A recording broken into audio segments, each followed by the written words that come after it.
Hello everyone, this is Sasmita. Welcome to my channel. आज हम discuss करने वाले हैं क्लास 6 संस्कृत का PT2 एग्जाम का एक sample paper.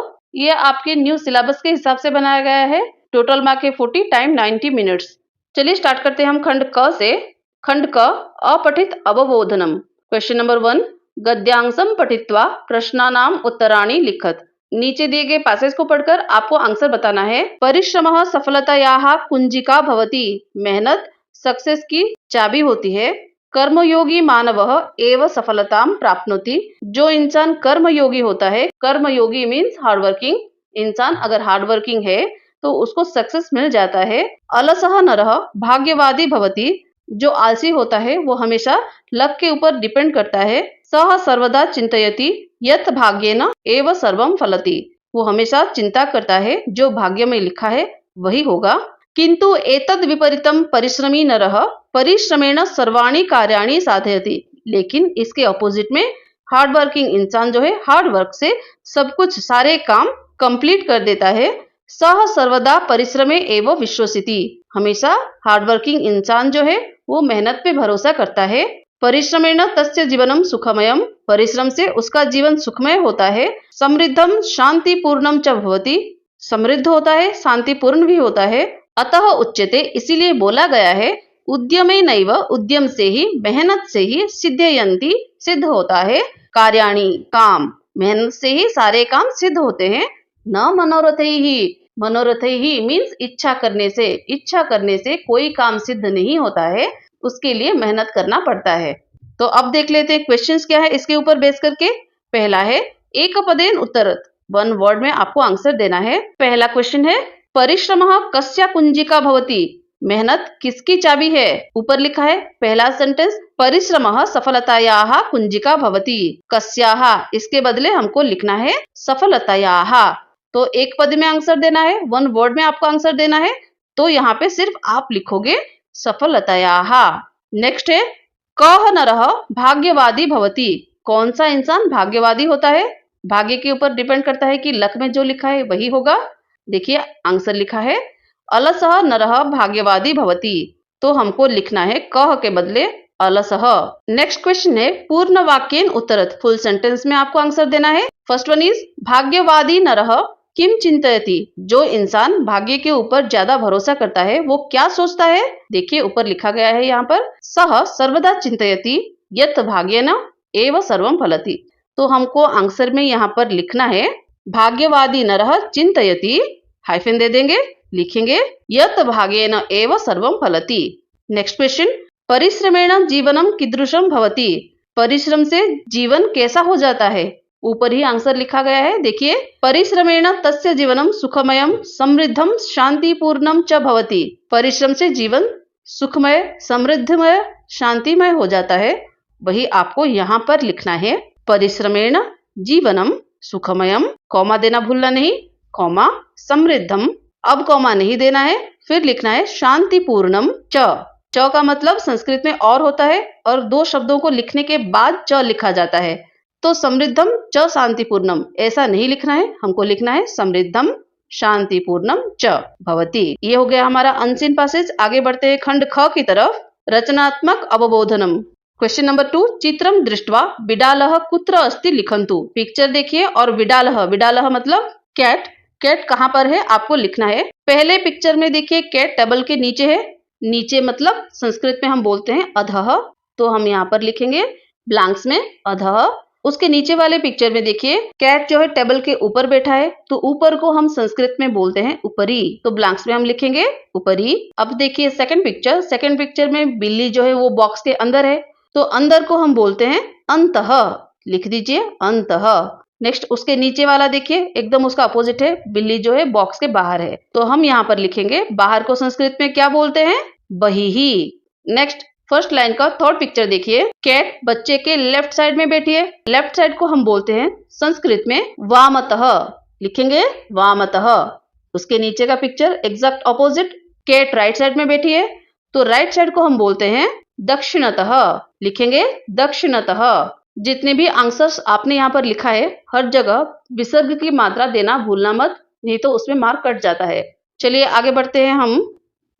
Next question number 3 की तरफ। चित्राणि दृष्ट्वा पट्टिकापदैः वाक्यानि रिक्तस्थानेषु लिखन्तु।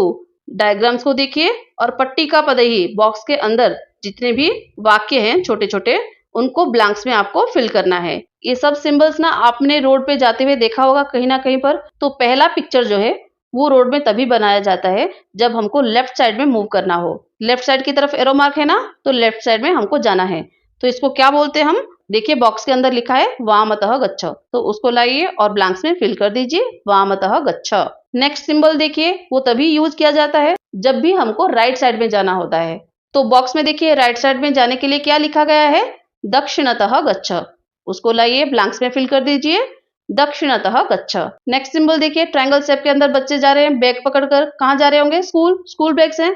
ये सिंबल रोड पे वहां होता है जहां पे पास में कोई स्कूल हो। इसके लिए कौन सा स्टेटमेंट बॉक्स के अंदर है?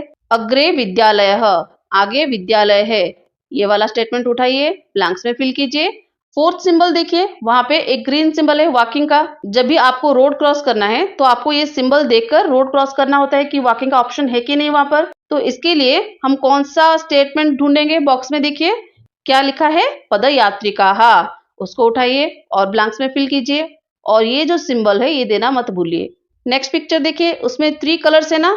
रेड कलर जब स्टॉप करना होता है रेड कलर यूज करते हैं, येलो कलर जब रेडी रहना होता है yellow colour, and green colour start करने के लिए यूज करते हैं। तो रेड कलर के लिए स्टॉप, जिसको हम बोलते हैं स्टॉप का सिंबल, बॉक्स के अंदर कौन सा फ्रेज लिखा गया है इसके लिए? इसके लिए लिखा गया है तिष्ठ। नेक्स्ट है येलो कलर, रेडी होना है आपको, रेडी होके रहो, वेट करो। तो उसके लिए यहाँ पे ये फ्रेज यूज किया गया है प्रतीक्षस्व। उसको उठाइए लिखिए ब्लैंक्स में प्रतीक्षस्व। नेक्स्ट ग्रीन सिंबल जाने के लिए तो ब्लैंक्स में से हम ले लेंगे गच्छ और यहाँ पे फिल कर देंगे गच्छ। रेड कलर के लिए तिष्ठ, येलो कलर के लिए प्रतीक्षस्व, ग्रीन कलर के लिए गच्छ। Next one, next picture. ये जो सिंबल है हम वहां पे देखते हैं जहां पे गाड़ी पार्क होती है, उसके लिए लिखेंगे हम यानम मा स्थापय, ये वाला। तो इसको उठाइए ब्लैंक्स में फिल कीजिए यानम मा स्थापय। सो क्वेश्चन नंबर 4, निम्नांकित पुस्तक सूची मध्ये कस्य उपरि किम अस्ति इति लिखन्तु। अब नीचे जो पुस्तकों की सूची दी गई है, बुक्स की लिस्ट दी गई है, उनमें से कौन से बुक के ऊपर कौन सा बुक है आपको लिखना है यहाँ पर। जैसे कि एक एग्जाम्पल दिया गया है, लीलावत्याः उपरि पंचतंत्रम अस्ति। लीलावती के ऊपर पंचतंत्र बुक है। बुक का लिस्ट देखिए, पहला नाम है पंचतंत्रम, ये एक बुक है। नेक्स्ट बुक का नाम है Lilavati. Third one Bhagavad Gita, fourth one Ramayanam, fifth one Hitopadeshah, sixth one Yoga Shastram, next Raghuvamsham, last one is Manusmriti. तो पहला तो एक एग्जाम्पल में दिया गया है कि लीलावती के ऊपर पंचतंत्रम है। तो नेक्स्ट हम पहला सेंटेंस यहाँ पर ये बनाएंगे कि भगवत गीता बुक के ऊपर लीलावती बुक है। तो भगवत गीता के ऊपर संस्कृत में लिखेंगे भगवत गीतायाः उपरि। देखिए भगवत गीतायाः, ये मैंने कैसे लिखा? भगवत गीता ये शब्द जो है एकदम बालिका शब्द रूप के जैसा है। बालिका शब्द रूप का षष्ठी विभक्ति एक वचन याद कीजिए बालिकायाः। वैसे ही भगवत गीता षष्ठी विभक्ति एक वचन भगवत गीतायाः। तो लिखेंगे भगवत गीतायाः उपरि लीलावती अस्ति। नेक्स्ट वन, रामायणम के ऊपर भगवत गीता है। ये सेंटेंस हम बनाएंगे सेकंड वन। रामायणम शब्द रूप किस तरह से होगा? फलम शब्द रूप के जैसा होगा। फलम शब्द रूप का षष्ठी विभक्ति एक वचन देखिए फलस्य लिखा होगा, तो उसी तरह से रामायणम षष्ठी विभक्ति एक वचन होगा रामायणस्य। तो रामायणस्य उपरि भगवत गीता अस्ति। नेक्स्ट वन, थर्ड सेंटेंस क्या बनाएंगे? देखिए योग शास्त्रम, ये बुक के ऊपर है हितोपदेशः बुक। अभी अभी जस्ट हमने बनाया रामायणम शब्द रूप, एकदम उसी तरह होगा योग शास्त्रम इसका शब्द रूप। जैसे फलम का फलस्य हुआ, रामायणम का रामायणस्य हुआ, वैसे ही योग शास्त्रम इसका हो जाएगा योग शास्त्रस्य। योग शास्त्रस्य उपरि हितोपदेशः अस्ति। आगे बढ़ते हैं खंड ग की तरफ। अनुप्रयुक्त व्याकरणम, ये पूरा आपका ग्रामर पार्ट है। क्वेश्चन नंबर 5, अधोलिखितेभ्यः वाक्येभ्यः अव्यय पदानि चित्वा लिखन्तु। अब नीचे जो सेंटेंसेस दिए गए हैं उनमें आपको अव्यय पद चुनकर लिखना है। अव्यय पद क्या होता है? अव्यय पद में ना कोई विभक्ति कोई कारक नहीं होता है, ना इसका सिंगुलर होता है ना इसका प्लूरल होता है। इसका रूप कभी भी कोई भी केस में चेंज नहीं होता है। जैसे कि अत्र, तत्र, कुत्र, आपने सुना है, कभी भी इसका वचन चेंज होता है? नहीं। कभी भी इसका विभक्ति चेंज होता है? नहीं। ये पद जैसे के वैसे ही रहते हैं। ऐसे शब्द को हम बोलते हैं अव्यय पद। चलिए ऐसे शब्द हम नीचे दिए गए सेंटेंसेस पे ढूंढते हैं। पहला है अमित गृहात् बहिः गच्छति। देखिए हर शब्द में आपको कोई ना कोई विभक्ति, कोई ना कोई वचन लगता हुआ दिख जाएगा, कोई ना कोई टेंस भी लग जाएगा। लेकिन एक शब्द यहाँ पर ऐसा है, बहिः, बाहर, इसमें ना कोई विभक्ति है, ना कोई वचन है, ना कोई टेंस है, तो ये बन जाएगा हमारा अव्यय पद। लिख दीजिए बहिः। नेक्स्ट वन, एकः वानरः वृक्षस्य उपरि तिष्ठति। इसमें कौन सा पद अव्यय पद है? उपरि। उपरि शब्द में ना कोई विभक्ति है, ना कोई वचन है, ना कोई टेंस है, इसलिए ये बन गया यहाँ पर अव्यय पद। नेक्स्ट, सह फलानि अधः क्षिपति। अब यहाँ पे देखिए, क्लियरली आप बता सकते हो अधः, यहाँ पे अव्यय क्या है? अधः। नेक्स्ट वन, एक और ट्राई करते हैं। तत्र एकः विडालः अस्ति। पहले ही मैंने बोल दिया था, अत्र, तत्र, कुत्र, ये सब अव्यय पद होते हैं, तो यहाँ पर तत्र अव्यय पद है, लिख दीजिए। नेक्स्ट, विडालः गृहस्य अन्तः प्रविशति। यहाँ पे कौन से शब्द में वचन, टेंस, कोई भी विभक्ति नहीं जुड़ा हुआ है? गेस कीजिए। यस, आपने करेक्ट गेस किया, दैट इज अंतः। आगे बढ़ते हैं क्वेश्चन नंबर 6 की तरफ। पट्टिकातः क्रियापदानि चित्वा वाक्यानि पूरयन्तु। अब नीचे बॉक्स में जो क्रियापद दिए गए हैं, क्रियापद मीन्स वर्ब्स, नीचे जो वर्ब्स दिए गए हैं उनको फिल करना है हमको ब्लैंक्स में, जिससे कि हम एक सेंटेंस बना सके। पहला है, किंग चंद्रः सरोवरे डैश। क्या चंद्र सरोवर में, क्या बोल सकते हैं हम यहाँ पर? क्या चंद्र सरोवर में रहता है ना? तो रहता है, इसके लिए हम कौन सा वर्ड संस्कृत में यूज करते हैं? तिष्ठति, स्था धातु। स्था धातु का रूप है तिष्ठति, तो हम यहाँ पर लिखेंगे किम चंद्रः सरोवरे तिष्ठति। नेक्स्ट है, आगे बढ़ते हैं। सर्वे शशकाः उपायम डैश। सर्वे सारे, शशकाः रैबिट्स, उपायम आइडियाज, डैश। डैश में क्या लिखेंगे? सारे रैबिट्स आइडियाज सोच रहे हैं, शायद ऐसा ही हम लिखेंगे ना।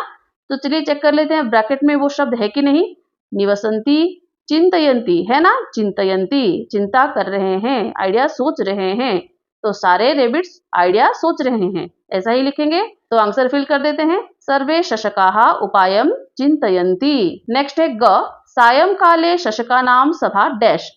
सायंकाले इवनिंग टाइम पे शशकानाम रेबिट्स की सभा, मीटिंग खत्म हो जाती है या स्टार्ट होती है? स्टार्ट होती है। उसके लिए कौन सा शब्द दिया गया है? देखिए ऊपर, उसके लिए दिया गया है भवती, तो हम लिखेंगे सायंकाले शशकानां सभा भवती। नेक्स्ट, शशकाः सरोवरस्य तीरे डैश। रेबिट्स पॉन्ड के किनारे क्या कर रहे हैं? रह रहे हैं, तो इसके लिए कौन सा शब्द हम लिखेंगे?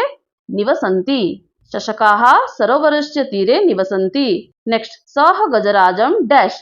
वो गजराज को, ब्रैकेट में चुन लेते हैं कौन सा शब्द बचा है यहाँ पर? कथयति, ये बचा है, इसको फिल कर देते हैं हम यहाँ पर, सह गजराजम कथयति, वो गजराज को बोलता है। चलिए आगे बढ़ते हैं क्वेश्चन नंबर 7 की तरफ। उदाहरणानुसारम वाक्यानि लिखन्तु। जैसे एग्जाम्पल में दिया गया है वैसे ही आपको सेंटेंसेस लिखना है। यहाँ पर एग्जाम्पल है, पहले कॉलम में लिखा गया है विद्यालयः, दूसरे कॉलम में लिखा गया है छात्रः, तो सेंटेंसेस क्या बना? विद्यालयस्य छात्रः, विद्यालय का छात्र, गच्छति जा रहा है, वो देखो विद्यालय का छात्र जा रहा है, ऐसे बोलते हैं ना। तो संस्कृत में थोड़ा अच्छे से हम बोलते हैं विद्यालयस्य छात्रः गच्छति। एग्जाम्पल से ही आपको पता चल गया होगा कि पहले कॉलम में जो शब्द है उसमें आपको लगाना है षष्ठी विभक्ति। जैसे कि विद्यालय, इसमें स्य लगा है ना, तो विद्यालयस्य बनता है। तो स्य हम कहाँ पर लगाते हैं? जब षष्ठी विभक्ति की बात आती है, वो भी एक वचन में। तो सारे शब्दों में जो कि पहले कॉलम में है उनमें आपको षष्ठी विभक्ति एक वचन का रूप लिखना है। जो अकारांत शब्द मिलेगा आपको उसमें श लगाना है। जो भी शब्द आ में एंडिंग हो उसमें आपको याह लगाना है। जो भी शब्द म, आधे म में एंडिंग हो, जैसे फलम, यहाँ पे जैसे कि लास्ट वन देखिए मंदिरम लिखा गया है, ऐसे शब्द में आपको श ही लगाना है। एग्जाम टाइम है, आपको इजीली समझाना है, इसलिए मैं ऐसा समझा रही हूँ शॉर्टकट मेथड में। तो चलिए स्टार्ट करते हैं हम इसको सॉल्व करना। पहला है द्विचक्रिका, दूसरे कॉलम में लिखा है चक्रम। यहाँ पे जो वर्ब दिया गया है जिसको यूज करके हमको सेंटेंस बनाना है, दैट इज भ्रमति। क्या करना है? चक्रम सेकंड कॉलम का जैसा का वैसे ही रहेगा। पहले कॉलम में जो है द्विचक्रिका, उसका शब्द रूप चेंज होगा। क्या लगाना है? द्विचक्रिका आकारांत शब्द है, आ में एंडिंग हो रहा है ना, तो उसमें लगाएंगे याहा। ठीक है, द्विचक्रिका याहा। नेक्स्ट ब्लैंक्स में लिखेंगे चक्रम, जैसा का वैसा ही रखेंगे। तो सेंटेंस बन गया हमारा द्विचक्रिका याहा चक्रम भ्रमति। नेक्स्ट वन वृक्षः। वृक्षः क्या बन जाएगा? अकारांत शब्द है, वृक्षः अ में एंडिंग हो रहा है ना, तो हम लिखेंगे इसको वृक्षस्य। नेक्स्ट कॉलम है ना सेकंड कॉलम में, जैसा का वैसा ही लिख लेते हैं इसको। वृक्षस्य फलम खादति। नेक्स्ट वन, छात्रा, आकारांत शब्द है, आ में एंडिंग हो रहा है, क्या लगाना है, याह। छात्रायाः नाम जैसा का वैसा पृच्छति। नेक्स्ट वन, रामः, अकारांत शब्द है, अ में एंडिंग हो रहा है, तो आपको लिखना है रामस्य।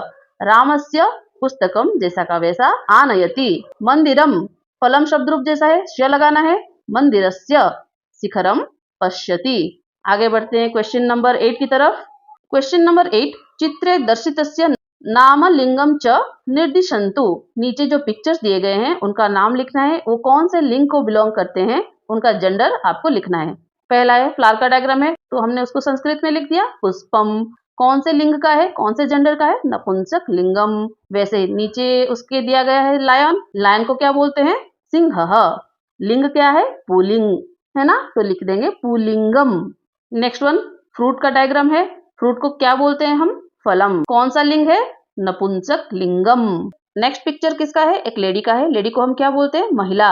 महिला कौन से लिंग का है, पता है आपको, स्त्रीलिंगवाची शब्द है, तो इसमें हम लिखेंगे स्त्रीलिंगम। नेक्स्ट पिक्चर है एक पेड़ का, ट्री का है ना, ट्री को क्या बोलते हैं, वृक्षः। कौन से लिंग का है, पुल्लिंग का है, तो लिख देंगे पुल्लिंगम। नेक्स्ट पिक्चर है देखिए बुक का, बुक्स को हम क्या बोलते हैं, पुस्तकम। कौन सा लिंग है, नाम से ही पता चलता होगा आपको, नपुंसक लिंगम। चलिए आगे बढ़ते हैं हम क्वेश्चन नंबर 9 की तरफ। अधोलिखिता नाम प्रश्नानाम उत्तराणि आम अथवा न इति पदेन लिखन्तु। अब यहाँ पे आम न लिखना है, मतलब ट्रू फॉल्स। आम मतलब ट्रू, न मतलब फॉल्स, तो ट्रू फॉल्स आपको लिखना है। पहला है एग्जाम्पल एक दिया गया है, ग्रामे कश्चन भिक्षुकः आसीत्। गांव में कोई एक भिक्षुक था। हाँ, ये स्टोरी के हिसाब से करेक्ट है, तो हम यहाँ पर लिखेंगे आम। ये पहले से लिखा होना चाहिए था, as it is an example लिख दीजिए आप यहाँ पर आम। नेक्स्ट पहला क्वेश्चन है, भिक्षुकः उन्नतः दृढ़कायः च आसीत्। भिक्षुकः भिक्षुक, बेगर, उन्नतः मीन्स ऊंचा, दृढ़कायः स्ट्रॉन्ग, च आसीत्, तो बेगर ऊंचा और स्ट्रॉन्ग था।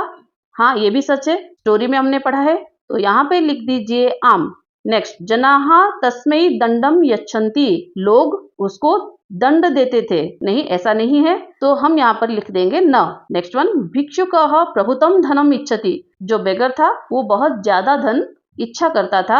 हाँ, ये करेक्ट है, तो हम यहाँ पर लिख देंगे आम। नेक्स्ट वन, भिक्षुकः धनिकाय पादौ ददाति। रिच पर्सन ने मांगा तुम्हारे दोनों पैर मुझे दे दो, लेकिन बेगर ने नहीं दिया, तो यहाँ पर हमको लिखना है न। लास्ट वन, भिक्षुकः भिक्षाटनम त्यजति। बेगर भिक्षा मांगना बंद कर देता है, तो यहाँ पर लिखेंगे हम आम। ये तो क्वेश्चन पेपर का सबसे इजी क्वेश्चन था। आगे बढ़ते हैं खंड घ की तरफ। पठित अवबोधनम। क्वेश्चन नंबर 10, गद्यांशम पठित्वा प्रश्नानाम उत्तराणि लिखत। अब नीचे जो पैराग्राफ दिया गया है उसको पढ़ के आपको आंसर्स लिखने हैं। गजराजः सशकेन सह सरोवरस्य समीपम गच्छति। गजराजः हाथियों का राजा, शशकेन सह रेबिट के साथ, सरोवरस्य समीपम पॉन्ड के पास, गच्छति जाता है। एलिफेंट का राजा रेबिट के साथ सरोवर के पास जाता है। सह जले चंद्रस्य प्रतिबिंबम पश्यति। वो जल में चंद्रमा का प्रतिबिंब देखता है। चकितः च भवति। और जैसे ही पानी में चंद्रमा का प्रतिबिंब देखता है वो आश्चर्य हो जाता है, सरप्राइज हो जाता है। सह भयेन चंद्रम नमति। और भय से वो चंद्र को नमस्ते करता है। ततः सह गजयुथेन सह अन्यत्र गच्छति। उसके बाद वो पूरा अपने हाथियों के झुंड के साथ कहीं और रहने चला जाता है। सह गजयुथः पुनः कदापि तस्य सरोवरस्य समीपम न आगच्छति। वो हाथियों का झुंड कभी भी वो सरोवर के किनारे कभी रहने के लिए नहीं आते हैं। शशकाः एवं उक्तम। तब रेबिट्स बोलते हैं, बुद्धि ही सर्वार्थ साधिका। बुद्धि से सब सिद्ध किया जा सकता है। अब पैराग्राफ तो पढ़ लिया, मीनिंग भी समझ लिया। देख लेते हैं क्वेश्चंस क्या है यहाँ पर। पहला है, एक पदेन उत्तरत कह भयेन चंद्रम नमति। भय से चंद्र को कौन नमस्ते करता है, गजराजः। तो हम यहाँ पे वन वर्ड में आंसर दे देते हैं, गजराजः। नेक्स्ट वन, गजराजः जले कस्य प्रतिबिंबम पश्यति। गजराज ने पानी में किसका प्रतिबिंब देखा, चंद्रमा का, तो हम लिखेंगे कस्य के बदले चंद्रस्य। नेक्स्ट वन, गजराजः केन सह सरोवरस्य समीपम गच्छति। गजराज किसके साथ सरोवर के पास गए थे, शशकेन सह। पहला ही स्टेटमेंट था ये, तो केन के बदले हम लिख देंगे शशकेन। नेक्स्ट घ है, के सुखेन तिष्ठन्ति। कौन सुख से रहता है, शशकाः, जब हाथियों का झुंड सरोवर के किनारे नहीं आते हैं तो सारे रैबिट्स खुशी खुशी वहां पर रहते हैं। तो के सुखे न तिष्ठन्ति, तो हमको लिखना है के बदले शशकाः। आगे बढ़ते हैं नेक्स्ट क्वेश्चन की तरफ। पूर्ण वाक्य उत्तरत, फुल सेंटेंस में आपको आंसर देना है। फर्स्ट वन इज गजयूथः पुनः कदापि कुत्र न आगच्छति, हाथियों का झुंड वापस से कभी भी कहां पर नहीं आए, सरोवरस्य समीपे। आंसर कहां लिखना है, हाँ यहाँ पर लिखते हैं गजयूथः पुनः कदापि सरोवरस्य समीपे न आगच्छति। आगे बढ़ते हैं नेक्स्ट वन की तरफ। निर्देशानुसारम उत्तरत, जले अत्र का विभक्ति ही, जले ये जो शब्द है इसमें कौन सा विभक्ति लगाया है, जले। देखिए इसमें एक ही मात्रा लगी हुई है, कोई भी शब्द में एक ही मात्रा लगी हुई हो तो समझ जाना सप्तमी विभक्ति है। ये शॉर्टकट मेथड है आपके लिए अभी के लिए जानने का। तो जले कौन सा विभक्ति होगा, सप्तमी विभक्ति। नेक्स्ट वन इज तिष्ठन्ति इत्यत्र कः धातुः, तिष्ठन्ति कौन से धातु का रूप है, ये मूल धातु कौन सा है, जैसे कि पठति मूल धातु क्या है, पठ धातु। लिखति मूल धातु क्या है, लिख धातु। वैसे ही तिष्ठन्ति इसका मूल धातु क्या होगा, स्था धातु। नहीं तो आप चाहो तो बोल सकते हो तिष्ठ धातु। मैं यहाँ पे लिखती हूँ स्था धातु। आगे बढ़ते हैं क्वेश्चन नंबर 11 की तरफ। अधोलिखितम पद्यांशम पठित्वा प्रश्नानाम उत्तराणि लिखत। अब नीचे जो पोम का एक पार्ट दिया गया है उसको पढ़िए और आंसर्स लिखिए। पोम का पार्ट क्या है देख लेते हैं। भोजनांते च किम पेयम जयंतः कस्य वै सुतः। तो यहाँ पे लिखा है भोजनांते किंग पेयम, भोजन के अंत में क्या पीना चाहिए। जयंतः कस्य वै सुतः, सुत मतलब पुत्र, जयंत किसका पुत्र है, तो खाने के अंत में क्या पीना चाहिए। जयंत किसका बेटा है। कथम विष्णु पदम प्रोक्तम, कथम किस तरह से, विष्णु पदम विष्णु का पद, प्रोक्तम प्राप्त होता है, किस तरह से विष्णु का पद प्राप्त होता है। तक्रम सर्कस्य दुर्लभम, तो पहले क्वेश्चन का आंसर जो है वो है तक्रम, सेकंड क्वेश्चन का आंसर है शक्रस्य, थर्ड क्वेश्चन का आंसर है दुर्लभम। पहला क्वेश्चन क्या था, भोजनांते च किम पेयम, भोजन के अंत में क्या पीना चाहिए, तो तक्रम पीना चाहिए। जयंतः कस्य वै सुतः, जयंत किसका पुत्र है, शक्रस्य मतलब इंद्र का पुत्र है। लास्ट वन कथम विष्णु पदम प्रोक्तम, किस तरह से विष्णु पद प्राप्त होता है, तो आंसर है दुर्लभम, बहुत मुश्किल से। तो क्वेश्चंस यहाँ पर है एक पदेन उत्तरत। शक्रस्य पुत्रः कः, इंद्र का पुत्र कौन है, that is Jayantah. Next one Vishnu पदम कीदृशम, विष्णु पद किस तरह से प्राप्त होता है, थर्ड आंसर क्या था, दुर्लभम। नेक्स्ट वन भोजनांते पातुम योग्यम किम, भोजन के अंत में पीने लायक क्या है, पहला आंसर तक्रम। नेक्स्ट वन जयंतः कस्य सुतः, जयंत किसका पुत्र है, शक्रस्य, लिख दीजिए यहाँ पर शक्रस्य। नेक्स्ट आगे बढ़ते हैं पूर्ण वाक्येन उत्तरत। पेयम कदा पानीयम, पेय मतलब जो पीने लायक चीजें होते हैं वो कब पीना चाहिए, कब पीना चाहिए, भोजनांते, वही लिख देंगे पेयम भोजनांते पानीयम। नेक्स्ट क्वेश्चन है निर्देशानुसारम उत्तरत। शक्रस्य इत्यत्र का विभक्ति ही, शक्रस्य इसमें कौन सा विभक्ति जुड़ा हुआ है, स्य लगा है, पहले भी मैंने बताया है स्य लगा है मतलब षष्ठी विभक्ति एक वचन। नेक्स्ट क्वेश्चन है पुत्रः इति पदस्य पर्याय पदम किम, पुत्रः इसका पर्यायवाची शब्द क्या है, देखिए पैराग्राफ में ही ऊपर लिखा है, फॉर्म के टुकड़े में देखिए सुतः लिखा है ना, तो हम यहाँ पर आंसर लिख देंगे सुतः। तो स्टूडेंट्स यहाँ पर हमारा क्वेश्चन पेपर खत्म होता है। अगर कोई और क्वेश्चन पेपर आपको चाहिए तो कमेंट सेक्शन में लिख के भेजिए, कोई भी डाउट हो तो भी कमेंट सेक्शन में पूछिए। कोशिश करूंगी जिस सब्जेक्ट में आपको क्वेश्चन पेपर चाहिए वो मैं बना सकूं और नेक्स्ट वीडियो में हम मिल सकेंगे। अगर ये वीडियो आपको हेल्पफुल लगी हो, समझ में आया हो, तो इसको लाइक कर दीजिए, शेयर कर दीजिए और सब्सक्राइब भी कर दीजिए। Thank you.